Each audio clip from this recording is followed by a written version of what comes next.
coach, George Whitfield. George, thanks for being here. We'll start with the reasoning behind Manziel's decision. Well, Wendy, many schools every year have 2 pro days, and if given the opportunity, every applicant should use the time to prepare for their job interview as best they can. And if you look back in the last 5 years, just the last 5 years, 14 quarterbacks were drafted in the first round. The average date of their pro day was March 20th. So, he's really, right there in the history and the norm of pro day protocol, I guess you'd say. George, will Manziel throw at the combine? He's ready to go and compete and do everything at the combine. Throwing hasn't crossed that bridge yet, but he's ready to go and do everything that everybody else is getting ready to compete at. Well, Manziel, a shorter quarterback. He's officially listed as 6'1". That is, however, though, taller than both Russell Wilson and Drew Brees. We'll ask you what you've done in your work with Johnny to address the fact that he's a bit shorter than what we've seen from the prototypical quarterback. Well, that's a great question because I think he is becoming the actual prototypical quarterback. When you're watching it, the prototype not being measured by height, but being measured by skill set and escapability and instincts and accuracy. And that's what you're starting to see from all levels of football.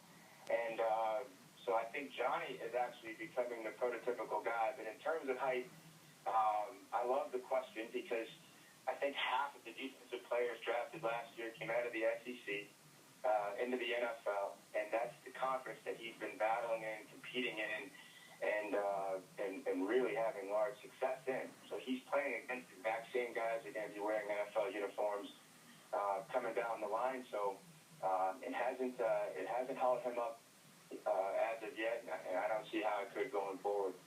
Well, let's talk about this, and that's his play from the pocket. That's something that some draft evaluators have talked about that perhaps needs some improvement. Have you addressed that with Johnny Manziel and any of the work that you've been doing over these past few months?